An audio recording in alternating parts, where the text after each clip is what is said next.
Alam natin na masama ang magsinungaling, pero kadalasan pag tinanong tayo kung kumusta ka na ba? Okay ka lang ba? Ang dali nating makasagot na, ayos lang ako, okay lang ako, kahit ang totoo ay mabigat na ang nararamdaman. Minsan, hindi pwedeng ipahalata kasi iniisip natin na baka wala rin namang makakatulong o ayaw nating maging pabigat sa iba. Pinipilit mumiti, pinipilit magpatuloy, kahit pakiramdam mo ay halos hindi mo na kaya.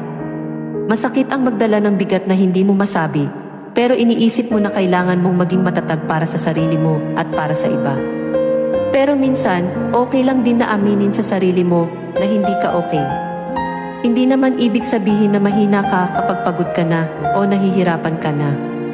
Minsan, kailangan lang natin ng konting pahinga, kahit saglit, para mag-recharge at bumangon ulit. Mahirap magpanggap na ayos lang, kung hindi naman talaga, pero lagi mong tandaan na hindi mo kailangang dalhin ang lahat ng mag-isa.